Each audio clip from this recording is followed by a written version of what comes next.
Is being recorded. It's really nice to see everyone back today. I hope the kids are with you. And we certainly want it to be interactive, just like we did yesterday. So I would love to get responses in the chat boxes, or if you want to actually talk about something, we'll go slowly at a pace that you can interact. Okay. So we will, get started with the presentation I was going over yesterday. So let me, we'll do a very quick recap on what we were trying to do yesterday. So we were uh, focusing on learning some anger management techniques. We went over what are some of the situations that make us angry. Um, you know, all of you really participated and said, yeah, a lot of these reasons seem like valid reasons to be angry. Then we talked about how anger is actually the tip of the iceberg, kind of emotion. Usually, before we get to that anger stage, there's a lot of other emotions brewing under the surface or under that wave. And we also talked about how different experience during the day may generate different feelings, and how, if we are not able to acknowledge them, be aware of them, or process them early on, we are prone to go to this tip, and almost like a volcano explosion happens. So when we explode, when we get angry, often we explode, and the explosion could be different for different people. Sometimes it's screaming, yelling. Sometimes it could be even more than that, throwing things or hitting people. Like it can take different shapes for different people. But nevertheless, what we find is more often than not, after that explosion, when we calm down, we feel sorry about being angry. And that's why it kind of makes us wonder, is anger really my friend or enemy? Because yes, there might be some benefits. It may be important for me to have that emotion, when I'm trying to express my point of view, or I'm trying to perceive something unfair. It may relieve stress, but it's usually only temporary. And what we know is that actually longer term, it makes situation worse. We feel sorry and guilty, and that doesn't help us to feel good about ourselves. And then, often when we overreact, it doesn't lead to solution of the problem. Probably what was the problem that we were trying to solve by being angry probably doesn't get solved. And at the same time, we often maybe burn our relationships because of the way we reacted. So some of you said, yeah, he's like a frenemy. There might be some times it can be friend, but seems like majority of the times it can be enemy, especially if it's blown out of proportion, or it's intense and not warranted, and our reaction is more than what was maybe warranted or expected. So moving along, now that we've kind of learned a little bit about what anger is, why is it important to learn to manage anger? So, you know, like I said, some people think that anger is something to unload, and it's okay to do that, because a lot of us do that, so it's nothing bad about it. But we kind of saw with the volcano example, how when we unload anger, we all often um, get hurt, and that basically is because generally when we get angry, we may say or do things we don't intend to, and often those things could hurt other people's feelings, and they in turn might hurt my own feelings, because I may start feeling guilty, or upset about why I said that, or why I reacted that way. So yes, it's an emotion we need to learn to use appropriately, and actually learn to manage when, you know, uh, when is it appropriate to channel it in a way where it is, more helpful than hurtful. So that's why I think it's an important skill, or an important skill set to learn. Would you guys agree?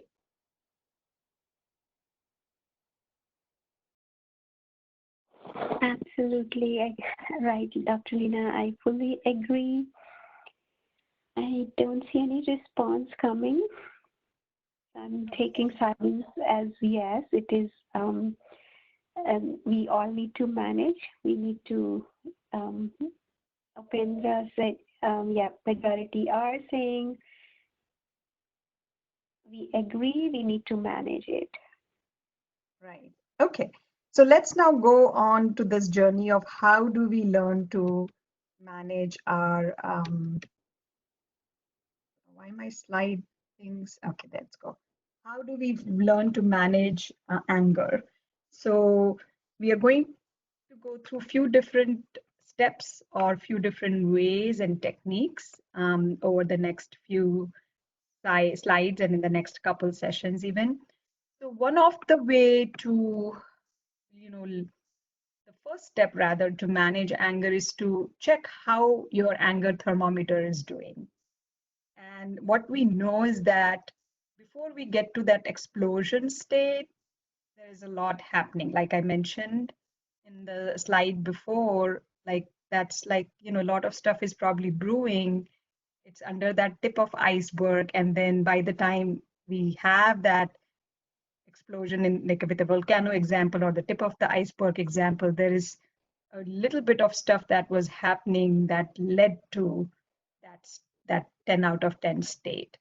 So, you know, um, so it's kind of nice to know that just like we use thermometer to measure our body temperature, we can also have an imaginary anger thermometer and kind of check where we are, you know. Um, and this is basically, maybe you started your day, you were feeling great, you were relaxed and happy, and you went to school.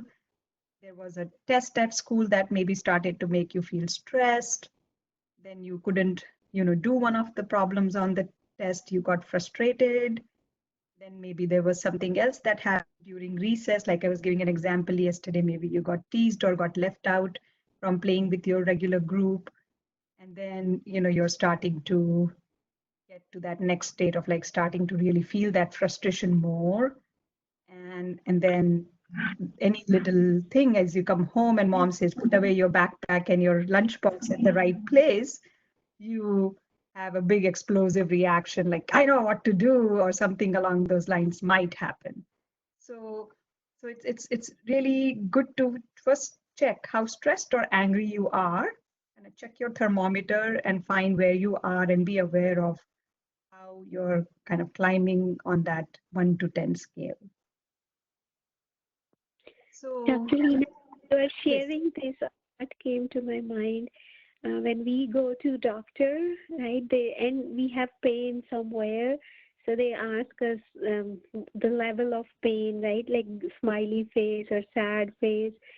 So it's a good idea, like our body also temperature we measure through thermometer. So I really like this idea of measuring your temperament or anger, which state you are at. So some next time if my son is going to get angry, I'm going to ask him what number he is at. So it's a very handy tool you shared with us. Oh, thank you. Yeah, no, I think it really makes sense also for kids to relate to something like this because, the understanding is that there is a spectrum of feelings that we are going through before we reach to that anger feeling. And so, it may start with being just fine, and then we are starting to feel maybe stressed or nervous or anxious, maybe frustrated, maybe more irritated. Then it could be like maybe sometimes sad because of, whatever is happening. And then, if we are not in touch with those emotions, and we are like, kind of going with the motions of the day, often we don't even realize how we got to that 10 level. So, when we did that feelings exercise, the mindfulness feelings exercise yesterday, my intention was to also help kids and help you all build that awareness that, you if you are in touch with your feelings and if you're checking in periodically, you can catch yourself at an earlier level and deal with those feelings of maybe stress or anxiety or frustration before you get to that anger feeling, you know. So here is like a, kind of a way to, assure yourself if you're okay and when to take action. So if you're at 1 to 3, you're fine. As you see, you're like feeling great, you're relaxed and happy. So, you know, if there's also this like way of saying if there is an anger alarm, it's going to start beeping once you get to above 3 range. So at this range from 1 to 3, your anger alarm is saying, yeah, there is maybe problem, or if there is a problem, it may not be so important. I can just be where I am and just enjoy how I'm feeling right now. Sometimes when situations happen that can be irritating or annoying, we may start ranging into that zone of 5 to 6. And you're angry, we know that you're still like starting to maybe feel that stress, maybe that number is climbing on that thermometer, but generally you are still in control of yourself. This is a zone where you can bring yourself back from. And we'll of course talk about what techniques and what tools can you use to bring yourself back in the next few slides.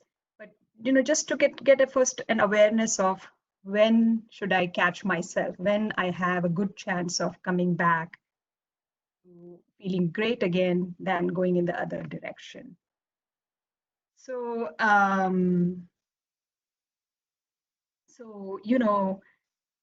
what happens is then when you are at that 5 to 6 zone, you're angry, like I said, but you're in control. You can also listen to reason and to someone else's point of view, because you're in that state.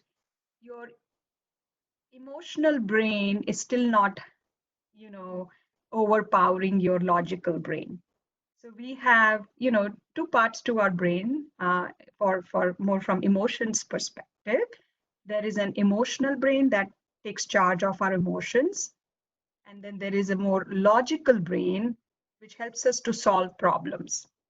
So, when we are in that 4 to 6 range, up to one, from 1 to 6 range, our emotional brain is trying to overpower the logical brain. It's not quite hijacked the logical brain.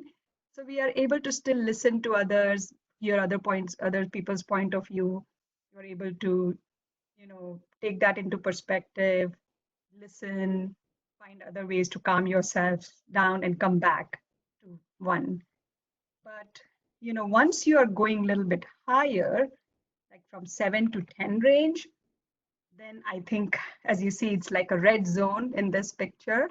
Your anger alarm may be going off so strongly that it won't let you think and act in a proper manner. By this time, the emotional brain has hijacked your logical brain. And so no matter what your parents are telling you, your friends or your teachers are telling you, if you're that upset or frustrated, by then maybe none of that makes much sense to you. And you may often feel more of that rage feeling. And, often we feel that in our body. We'll come to that part as well. But, that's where, you're very quickly likely to move from 7 to 10. Dr. Leena, this is Ramana. My son is with me. He has a question for you. Sure.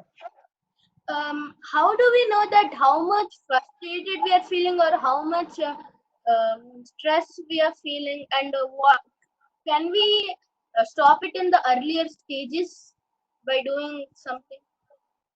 That's a great question, and I will be definitely answering your question. That's what I was about to come to. So, some of the alarm signals for our anger alarms to go off are, how we are what we are thinking, how we are feeling in our body, and how we are behaving. So, like you see in this picture, sometimes, we may not realize how frustrated or stressed I am, but my body might be giving me signals about that. So sometimes, not everybody has all of these feelings or symptoms or these type of changes in their body, but it's known that quite a few of us experience at least some version of this. And this picture doesn't quite have everything. I'll add a few more things, to the description. But sometimes when we are feeling stressed or frustrated, people may feel like they are having like this heaviness in their head or headachy feeling, feeling but just more tired easily. You may notice your heart's beating too fast if you're too, and getting too frustrated or too angry, irritable, I guess, or getting very upset and almost entering that like last zone of anger. Sometimes we notice that our body is feeling tense. A lot of the kids I work with, they say I became almost like stiff like a robot. Like I was so upset, like I could feel that tension in my body. Sometimes people may notice it in their certain parts of the body, like maybe the neck muscles or shoulder muscles or certain parts of the body or your face, you're clenching your jaw, something like that. So, you know, because when our um, emotional brain is trying to be strong and trying to hijack the logical brain, it does give signal to our brain to release some stress hormones. And those stress hormones go and act on different organs or different body parts. And that's why we get these physical symptoms. So that feeling of pressure in head, the heart beating fast, the tightness in chest. Sometimes you feel that ball in your stomach, you feel queasy or nauseous. Sometimes you notice that you are starting to sweat and you are feeling really warm in your body. All these changes can be a signal to sense how frustrated or how much you are getting up in that thermometer. Um, Another way to understand this is also about, by paying attention to your thoughts. So if you are having really upsetting thoughts or, thoughts that kind of create a lot more anger or frustration, then there is a good chance that you're climbing very quickly on that thermometer scale of 1 to 10. So if you're noticing that I'm thinking I would go and punch him, he's not supposed to tease me like that, or I hate that person, and whatever, if there is thoughts that you're having about the situation, I'm going to go and just beat them up or whatever, then that's telling you, you're kind of getting into a little bit more danger zone. Funnily, there is only one letter difference between danger and anger. What is that? D.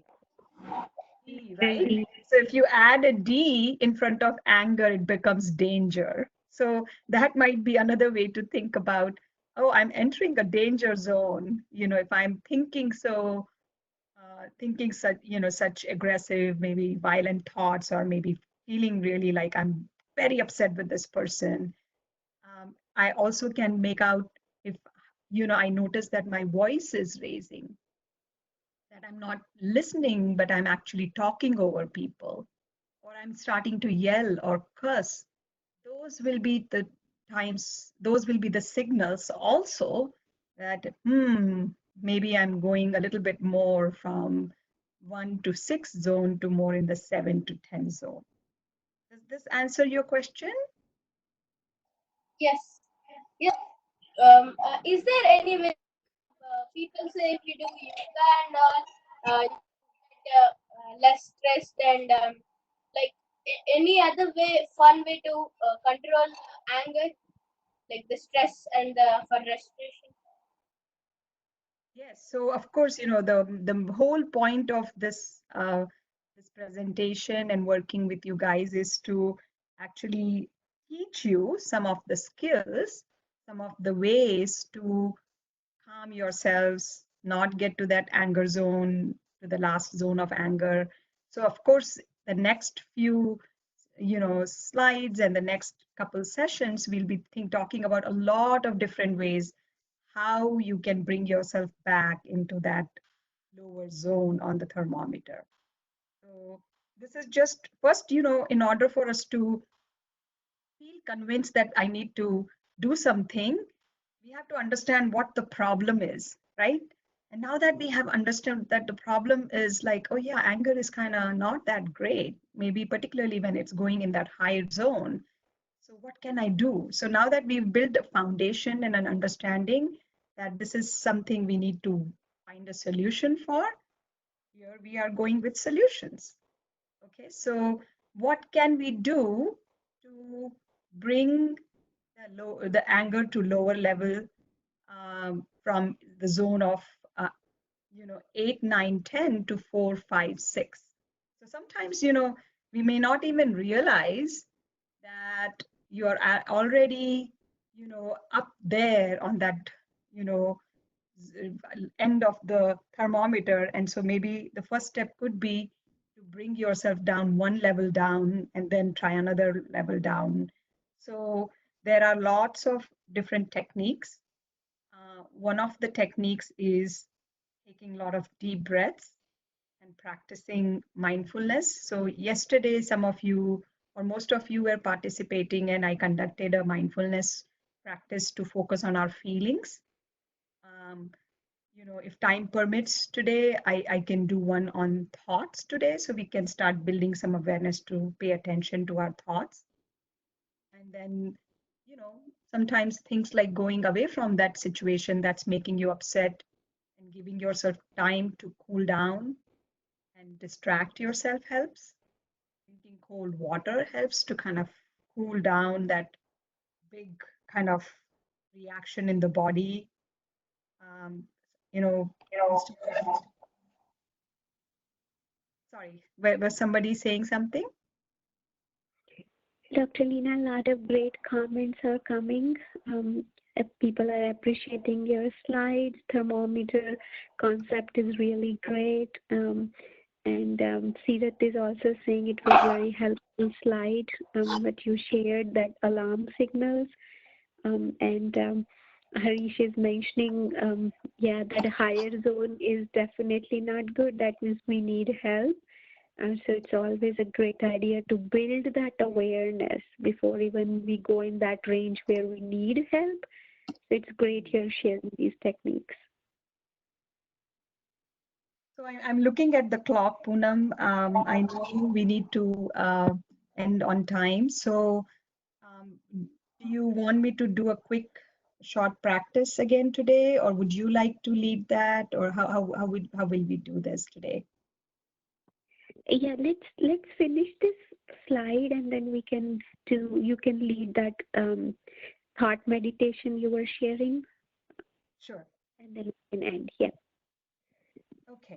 So, we will be, this is just the beginning of first, slide of talking about different strategies. There's lots of other strategies that we'll be covering over the next few days. But, like this one is more of the simple things. Simple things are easy to do, and simple things first, right? So we walk away from the situation, we find a way to cool ourselves down. If I can move away from those angry thoughts like I hate them or I want to punch them, to I am cooling down, I'm peaceful, I am, going to take a minute to calm down before I react. Those types of thoughts can be that self-talk, that positive self-talk, as we say. If you do with yourself, you can find a way to calm yourselves down. And then, of course, it might be good to distract yourself, do something else you like. So you have time to think about, is this the only way to solve this situation or this problem? What else can I do? So with that, I'll, open it up for any quick questions or comments and then go to the practice. So hi, Dr. Leena. I have one question. So basically, as my understanding is, like, anger is just an emotion, right? So if you just suppress this emotion, you may think about it again and again. So if is there a way, like, uh, I know that anger can be destructive, as you mentioned, it can be danger. Uh, so can we express our anger in a constructive way? Like, to give an example, okay, if I am worried about some situation, or like of, or let's say for example, with a person, I can talk to another person about that person, and then you know that can help to get that emotion out of me. So is Absolutely. the Absolutely. So, like I said, we are only scratching the surface on some of the techniques now, but we will be going over all of those types of other techniques as well. And so, yes, you're right. The idea is not to suppress the emotion. The idea is to channel the emotion and process it to find the right way to deal with it.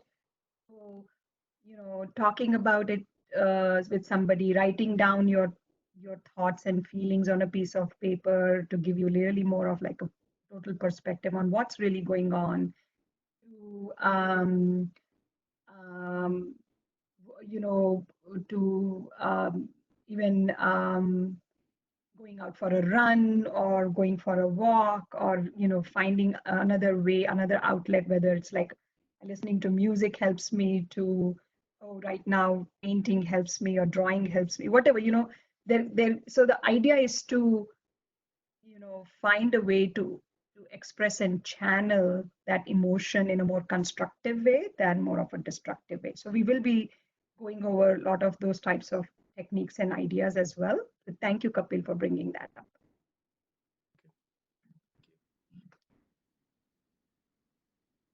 Okay, And so Dr. Leena has mentioned we are not saying anger control, we are saying anger management. So that's very appropriate here. We are sharing how do we manage it? How do we channelize it? How do we become constructive? We talked about the law of energy, right? Emotions, like it is energy in motion. Energy cannot be destroyed nor be, create, like it is neither created nor destroyed, but you can channelize it, you can transform it. So we'll learn a lot of good stuff. But let's do a quick meditation now. sounds good. So everybody find a comfortable position. And if you feel also comfortable, close your eyes or find a neutral spot in front of you and focus on that.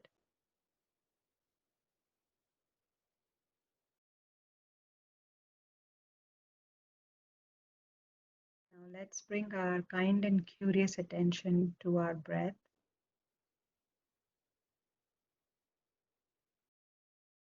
For kids, like I mentioned yesterday, it might help to put your right hand on your belly or on your tummy and see the rhythm of the breath.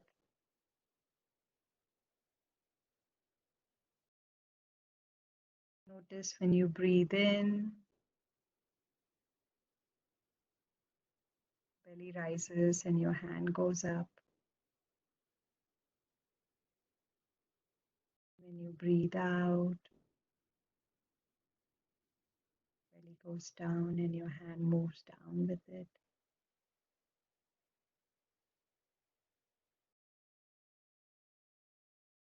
The next in breath, notice how you are inhaling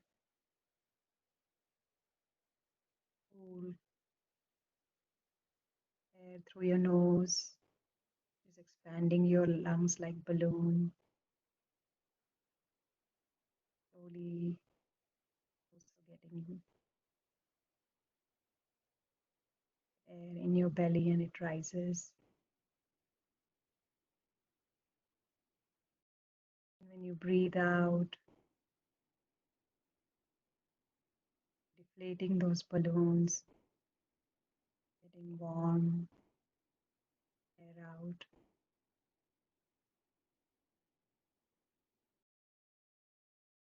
Your mind wanders. Gently bring back your attention to your breathing. Try to stay with your breath.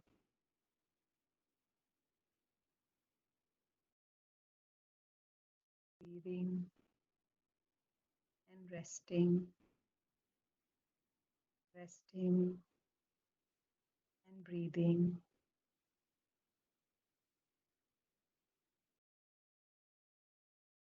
as you're feeling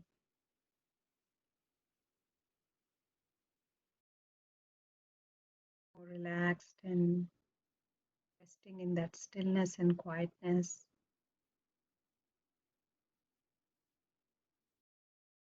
let's take a moment, think about bubbles. Imagine you're blowing bubbles. As you're blowing the bubbles, you notice some bubbles are small, others are big, some come in clusters.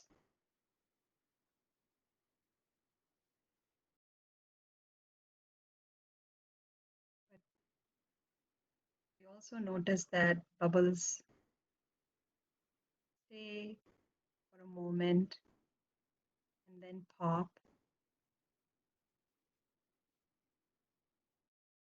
Sometimes we pop them, but most of the times, no matter what size of the bubble it is, it comes there and then it pops and disappears.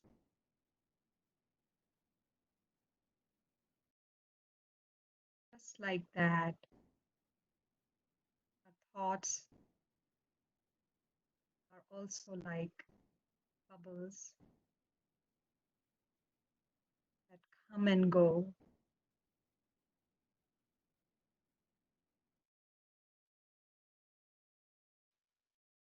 Some thoughts keep coming back again and again and can be more stubborn.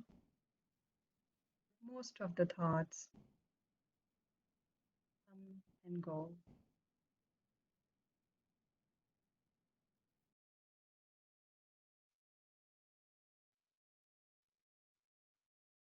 And if we think a little bit more about the kinds of thoughts we have,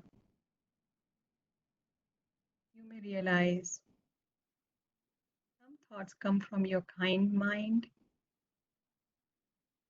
These are your thoughts that say, you did a good job. I'm proud of you. Well done.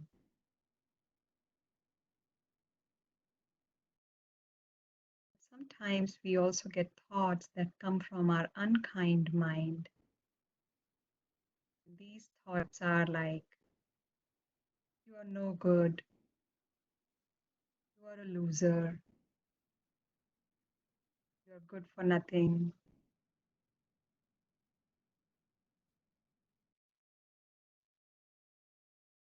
Paying attention to what kind of thoughts do you get most of the times, whether they are coming from your kind mind or they are coming from your unkind mind.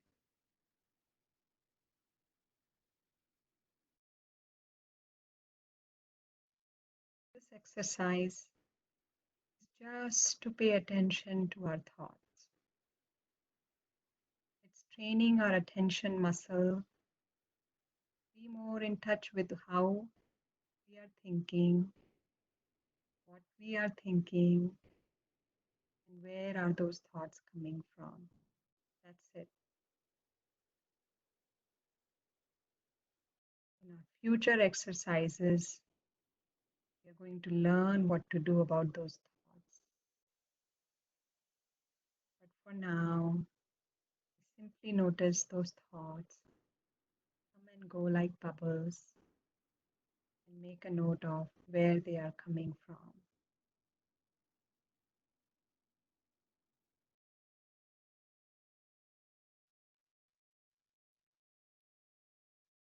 Gently become more aware of your breath again. Start wiggling your fingers and your toes. Bring yourself back into the room where you are sitting. When you feel ready, open your eyes.